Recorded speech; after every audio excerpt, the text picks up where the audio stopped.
आज कहाँ है प्रशांत किशोर और उनके पार्टी का भविष्य बिहार में क्या है? वो इस सब इन दोनों के झगड़ों में तो लगता है कि वो कहीं खो ही गई। तेजस्वी को लाना है या नीतीश को दोबारा बनाना है? मेरा तो ऐसा अनुमान है कि उनकी पार्टी शायद खाता भी न खोल पाए। 2005 से लेकर 2010 का जो बिहार था वो स्वर्णिम काल था, जिसमें बिहार में पूरे परिवर्तन हुए। कोरोना का समय बीता था, पूरे देश भर के मजदूर पैदल चलते हुए बिहार की ओर जा रहे थे। वो आप सीन याद कीजिए। तो एक जो बिहार की छवि पूरे देश में बनी, ऐसा लगा कि पूरे देश भर में केवल बिहारी मजदूर हैं। What next? आरजेडी या महागठबंधन कहिए या एनडीए, दोनों अपने अपने स्तर पे ल्यूक्रेटिव वादे कर रहे हैं लोगों से। तेजस्वी जी ने तो बिहार के हर परिवार को सरकारी नौकरी दे दी। नीतीश कुमार जी ने तो उठा के 10,000 रुपये दे दिए।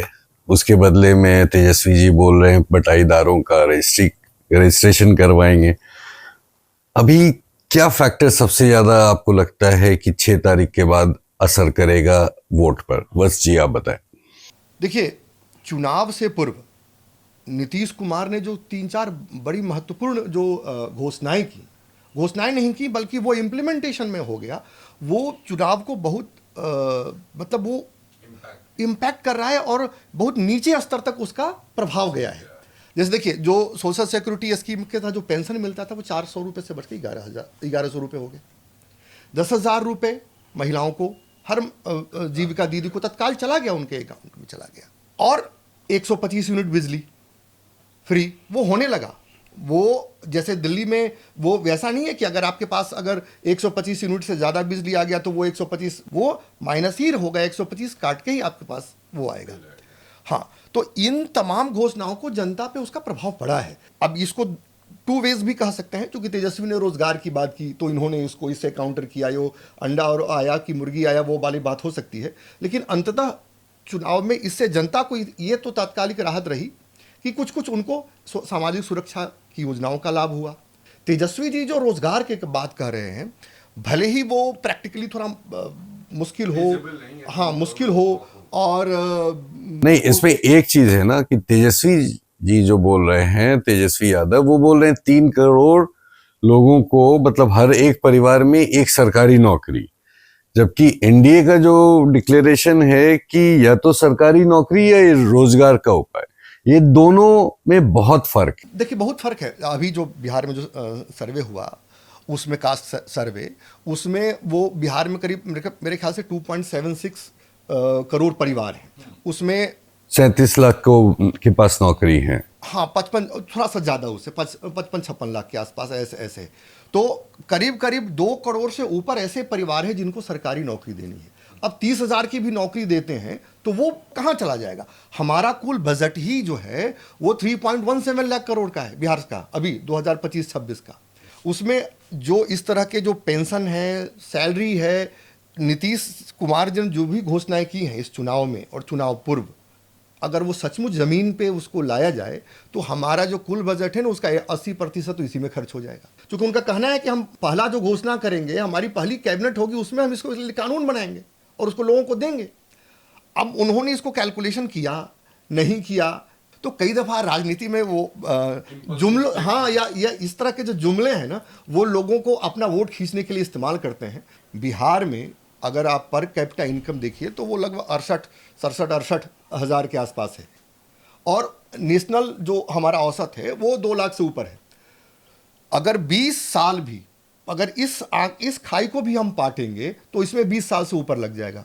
तो अगर हम इस तरह से अगर घोषणाएं करेंगे तो हमारी उसकी अर्थव्यवस्था पे और राज्य की इकोनॉमी पे क्या प्रभाव पड़ेगा, ये भी एक बहुत बड़ा प्रश्न है।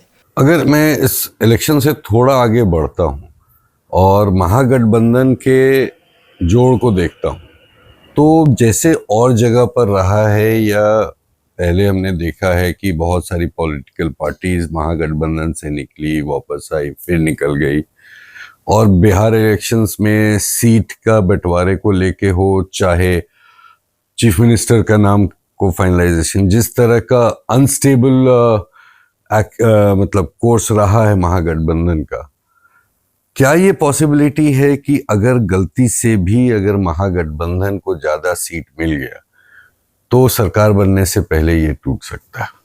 अगर आप वोटर के एंगल से सोचें तो वो महागठबंधन को वोट दें या फिर एनडीए को वोट दें, दोनों स्थिति में उनको लगता है कि वोट तो वो नीतीश कुमार को ही देना है, चीफ मिनिस्टर तो उन्हीं को बनना है।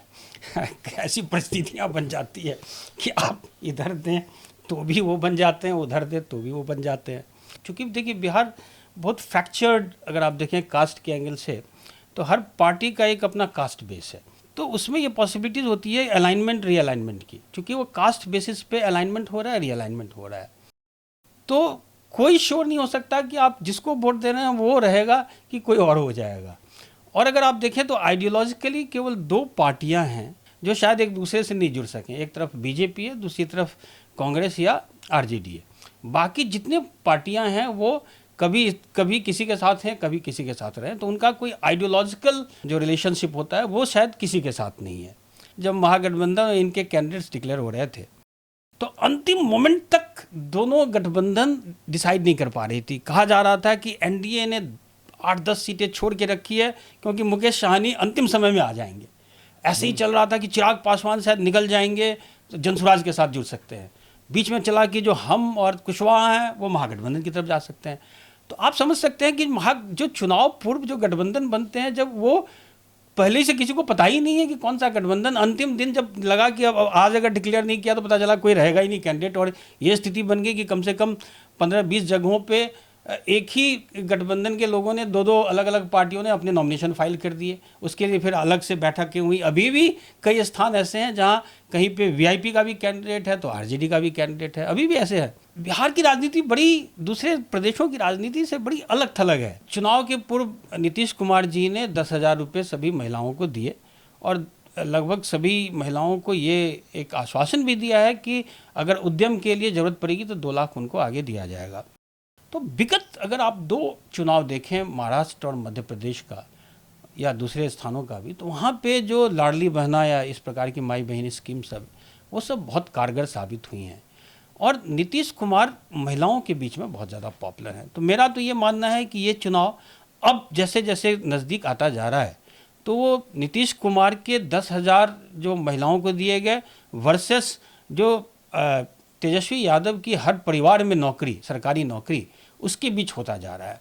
तेजस्वी यादव के साथ समस्या ये है कि अगर वो कुछ अनाउंस करते हैं तो उनको अपने बलबूते करना पड़ेगा, जैसा कि कर्नाटका गवर्नमेंट में हुआ था। उन्होंने बहुत सारे अनाउंसमेंट कर दिए और बाद में जब देने की बात आई तो उन्हें कहा कि भारत सरकार हमें समर्थन नहीं कर रही। तो ये सब इश्यूज आते हैं और आपने ऐसे अनाउंसमेंट कर दिए हैं, ऐसा आश्वासन दे दिया है कि हर परिवार में नौकरी, जो पूरे विश्व में कहीं आज तक नहीं किया गया। तो मेरा ये मानना है कि काफ़ी नज़दीकी मामला है 2020 की तरह। एनडीए को जैसा कि आपने कहा कि थोड़ा एज हो सकता है, उसका रीज़न है कि महिलाएं एक बड़ी इंपॉर्टेंट फैक्टर है। महिलाओं का सामान्यतया झुकाव नीतीश कुमार की तरफ है।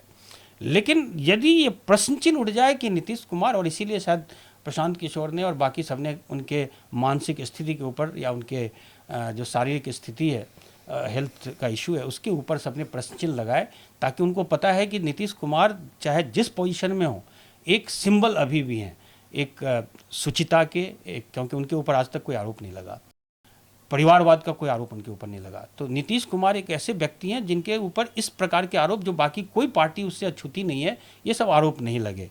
हाँ, विकास को जो गति मिलनी चाहिए थी वो नहीं मिली, और इसीलिए प्रशांत किशोर ने बहुत सलीके से, बहुत श्रूडली उन विषय को उठाया था। उन्होंने बिजली, पानी, नौकरी, इन सब का विषय नहीं उठाया।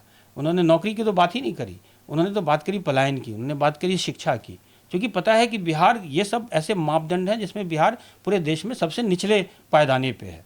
तो उसको उठाया कि ठीक है, आपने सुशासन किया, आपने बहुत हद तक कानून व्यवस्था की स्थिति भी ठीक कर दी, आपने सड़कें भी दे दी, आपने बिजली भी दे दी, लेकिन उसका नतीजा क्या? सब लोग तो आपके बाहर जा रहे हैं। आपका ये सब दे के क्या फ़ायदा, जब आपके लोग ही, आपके युवा प्रदेश छोड़ करके बाहर जाने को बाध्य हैं, अपने परिवार के साथ रह नहीं सकते, महिलाएं उनकी जो हैं वो घरों में रह रही हैं, वो बाहर जा रहे हैं, तो इसका क्या फ़ायदा हो रहा है? तो आपने बिहार को एक कहीं न कहीं श्रमिकों का एक प्रदेश बना दिया। तो मुझे लग रहा है कि अभी एनडीए को स्लाइट एज हो सकता है, लेकिन मैंने कहा कि मेरे हिसाब से प्रशांत किशोर इस मायने में इम्पॉर्टेंट होंगे, जैसे चिराग पासवान 2020 के चुनाव में, चाहे वो खुद 1 सीट केवल जीत पाए हों, लेकिन उन्होंने जनता दल यूनाइटेड को 44 सीटों पे ला दिया था और वो तब जब लगभग 8 से 9% वोट उनको आए थे। तो ये बहुत सीटों पे अलग अलग गेम होगा, खेला होवे। बीजेपी नीतीश कुमार को एक मोहरा बना के इस्तेमाल कर रहा है बिहार की राजनीति में, या नीतीश कुमार का कोई रिप्लेसमेंट नहीं है, या नीतीश कुमार ब्लैकमेल करके बीजेपी को अपने सीएम बने हुए हैं। कुल मिला के Nitish Kumar as CM of Bihar, ये इक्वेशन कब गड़बड़ाएगा और बिहार को एनडीए का नया चेहरा कब मिलेगा। और इस सवाल के पीछे सबसे बड़ा कारण ये है कि 20 साल में, जैसा सर बोल रहे थे संजय सर, कि आपने सड़क बना दिया, पानी दे दिया, बिजली दे दिया, लेकिन जो सबसे जरूरी 2 चीजें हैं, अपॉर्चुनिटी, रोजगार, हेल्थ सर्विसेज, ये दोनों नहीं दे पाए। तो क्या ये 2 फैक्टर जो बीजेपी का प्राइम फैक्टर पैन इंडिया रहा है, बिहार में आके वो सेकेंडरी हो जाता है और सिर्फ शासन में रहने के लिए वो एक ऐसे नेता को अपना फेस बना के चल रहा है जो 20 साल में ये बेसिक फैसिलिटीज, ये बेसिक एमिनिटीज या रिक्वायरमेंट्स एक स्टेट में नहीं प्रोवाइड कर पाई, जबकि 20 साल काफी होता है पूरा का पूरा स्टेट का रुख बदलने के लिए। निश्चित रूप से 20 साल एक बड़ा समय है और इस 20 साल के बड़े समय में बिहार में बड़े बदलाव हुए भी। इसमें कोई शक नहीं है कि जो नीतीश कुमार के आने से पहले का बिहार था और जो आज का बिहार है उसमें ज़मीन आसमान का अंतर है। सवाल ये है कि आखिर एनडीए के लिए या बीजेपी के लिए नीतीश क्यों ज़रूरी है या नीतीश क्यों मजबूरी है। आप अगर ये पूछना चाह रहे हो तो देखिए, नीतीश मजबूरी इसलिए है कि कई खबरें गई नीतीश कुमार के संदर्भ में और उनके हाव भाव, उनके एक्शन ऐसे बता रहा था कि वो शायद वो ठीक से चीज़ों को कर नहीं पा रहे हैं, वो बीमार हैं। ऐसे कई तस्वीरें आई, कैसे कई ऐसे वीडियो वायरल हुए। बावजूद इसके जो नीतीश कुमार का जो कोर वोट है, नीतीश कुमार बिहार की राजनीति में ईबीसी के अति पिछड़ा वर्ग की राजनीति करते हैं और अभी जो कास्ट सर्वे हुआ बिहार में उसमें ईबीसी का सबसे बड़ा वोट है, सबसे बड़ा वर्ग है। और आज भी नीतीश कुमार ईबीसी के सबसे बड़े नेता हैं। आई कहे कि वो सबसे अधिक ईबीसी का वोट नीतीश कुमार लेते हैं और ये बात बीजेपी को बखूबी पता है। नीतीश कुमार उस वोट को खींचते हैं, इसलिए नीतीश कुमार बेशक थोड़े बीमार चल रहे हों या बीमार होने की उनकी खबर तस्वीर आ रही हो, लेकिन उनका वोट बैंक जिसके सहारे वो मुख्यमंत्री बने वो इंटैक्ट है। और नीतीश कुमार का वो घोषणा भी किए हैं और ये लाजमी भी है कि अब ये आखिरी चुनाव ही है एक तरीके से। नीतीश कुमार, हालांकि उन्होंने पिछली बार भी कहा था कि ये मेरा आखिरी चुनाव है, इस बार भी कह रहे हैं कि आखिरी चुनाव है और मेरा मानना है कि सचमुच ये उनका आखिरी चुनाव ही है। लेकिन फिर भी मेरा ऐसा मानना है कि तो इस हाई टाइम में बीजेपी अगर बिहार में अपना कोई मुख्यमंत्री नहीं बना पाएगी, अभी इस चुनाव के बाद 14 तारीख के बाद तो नीतीश कुमार ही मुख्यमंत्री बन रहे हैं, लेकिन ये कार्यकाल 5 वर्षों का होता है। हो सकता है कि इस बीच में नीतीश कुमार, उन पे अस्वस्थ तो वो है ही, या अस्वस्थ होने का उन पे ये ऐसा एक उनकी इमेज बनाई ही गई है कि वो अस्वस्थ हैं। तो हो सकता है कि बीच में ही सही लेकिन बीजेपी अपना मुख्यमंत्री बनाए। हो सकता है कि नीतीश इंटैक्ट रहें, 5 साल तक रहें, लेकिन राजनीति में तो संभावनाएं हैं, संभावनाओं का खेल है, तो इसमें एक संभावना बन सकती है। संजय सर, नीतीश मजबूरी है बिहार के लिए, बीजेपी के लिए। इस सिनेरियो को अंडर बेस्ट सर्कमस्टांसेस आप कैसे बदलते हुए देख सकते हैं? किसी भी स्वस्थ डेमोक्रेसी के लिए, स्वस्थ लोकतंत्र के लिए ऐसी मजबूरी होनी नहीं चाहिए। आप देखेंगे कि अमेरिकन डेमोक्रेसी में 8 साल तक कोई प्रेसिडेंट रह सकता है। सामान्यतया ये माना जाता है कि आप शीर्षस्थ पदों पे 8 से 10 साल तक आप अपना बेस्ट देते हैं, उसके बाद कहीं ना कहीं आपके इसमें गिरावट शुरू हो जाती है। उन्होंने शुरुआत में बहुत अच्छा काम किया, लेकिन ये कमोबेश वैसे ही है जैसे 2000 में अगर मोबाइल कम्युनिकेशन में मोबाइल से पहले टेलीफोन था। आप कहोगे कि भाई पहले तो टेलीफोन था, मोबाइल आ गया, तो मोटरोला कंपनी उस समय हुआ करती थी। अब मोटरोला अगले 50 साल तक केवल इस बात को लेके कहे कि हम लेके आए थे मोबाइल, वो नहीं होगा। उसके बाद स्मार्टफोन्स आने लगे, फिर आईफोन आ गए, तो डेवलपमेंट बहुत फास्ट होता है। समाज बदल रहा है, देश बदल रहा है, विश्व बदल गया। और अगर हम अभी भी इसी बात को लेके अपनी पीठ थपथपाते रहें कि हमने सड़कें बना दी, हमने बिजली दे दिया, हमने रोड्स दे दिए, ट्रेनें अच्छी दे दी, तो ये कहीं ना कहीं जाती है बिहार के लोगों के लिए। और उस मायने में तो मैं प्रशांत किशोर के साथ हूँ जब वो कहते हैं कि आपने अच्छी ट्रेनें वंदे भारत वगैरह देते हो, लेकिन सारी इंडस्ट्री की बातें गुजरात, महाराष्ट्र या साउथ के स्टेट्स के लिए होती हैं। तो बिहार का विजन अगर बिहारी लीडरशिप के हाथ में नहीं होगा, वो नहीं समझेंगे तो कौन समझेगा। लेकिन आज के परिवेश में अगर देखा जाए तो नीतीश कुमार एक सर्वमान्य नेता हैं, और जो केवल एनडीए के लिए सर्वमान्य नहीं है, वो तो अपोजिशन के लिए भी सर्वमान्य है, क्योंकि जब परिस्थितियां बदलती हैं तो वो वहाँ भी मान्य हो जाते हैं। तो ऐसी परिस्थिति में तो नीतीश कुमार संभवतः मजबूरी रहेगी बिहार की राजनीति की। लेकिन जो उनकी शारीरिक स्थिति है, मुझे लगता है कि एक सेकेंड लाइन ऑफ लीडरशिप सभी पार्टियों में होना चाहिए। बीजेपी के साथ दुर्भाग्य ये रहा है कि बिहार के लिए जो फॉरवर्ड लुकिंग एक अप्रोच होना चाहिए वो लैक करता है। तो बीजेपी को भी एक लॉन्ग टर्म स्ट्रेटजी के तहत जो एक होता है कि आप लीडरशिप को भी आप ना केवल क्रिएट करें बल्कि उसको डेवलप करें, जो बीजेपी की एक सबसे बड़ी ताकत है। बिहार में शायद उसके ऊपर चेक लग जाता है क्योंकि एक कास्ट फैक्टर है, और वो कास्ट का एक ऐसा ब्रेकर लगता है स्पीड के ऊपर, जो शायद वो उनकी सारी जो सोच है वो वहाँ के गड़बड़ हो जाती है। लेकिन उसको सोचने की आवश्यकता है।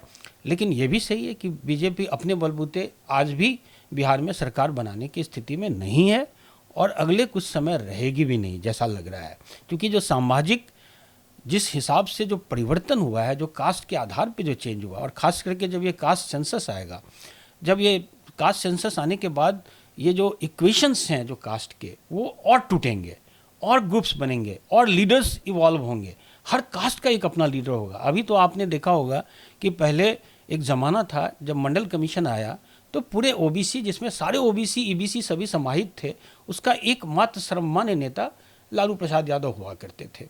बाद में जब नीतीश कुमार आए तो उन्होंने इसको दो भाग में बांट दिया, और जो यादव की को केंद्रित राजनीति थी उससे हटा करके वो लवकुश की तरफ ले गए, और कुशवाहा और कुर्मी कास्ट पे चला गया।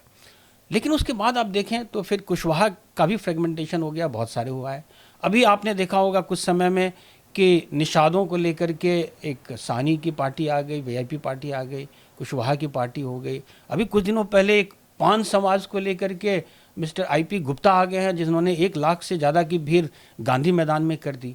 तो ये जो एक इवोल्यूशन हो रहा है बिहार में, जिसको मैं समझता हूँ लोग इग्नोर कर रहे हैं, जिसको समझने की आवश्यकता है कि जैसे जैसे ये कास्ट सेंसस आएगा तो जो दूसरी कास्ट हैं, जैसे नोनिया हो गया, पान वाले हो गए, बढ़ई हो गए, इस टाइप की कास्ट हैं, उन सब की लीडरशिप भी डेवलप होगी। कि शायद बिहार पूरे देश को इस मायने में लीड कर रहा है।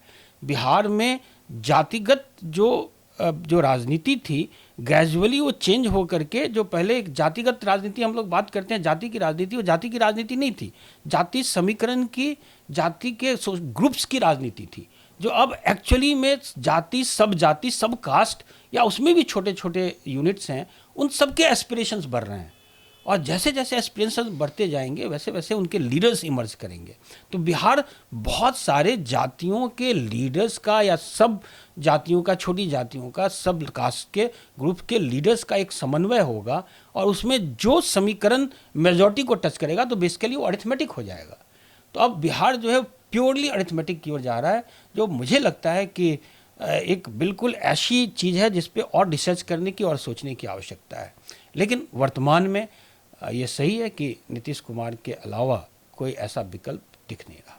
2025 फिर से नीतीश, लगता है ये दोबारा होने वाला है। नीतीश कुमार, जो आप लोगों की बातों से लग रहा है, जो बिहार के लिए मजबूरी भी है, बीजेपी के लिए भी मजबूरी है, और मजबूरी से ज़्यादा जरूरी है। तो फिर मिलते हैं 14 तारीख के बाद। धन्यवाद संजय जी, धन्यवाद भट्ट साहब, और देखते हैं नीतीश की तेजस्वी। जय बिहार।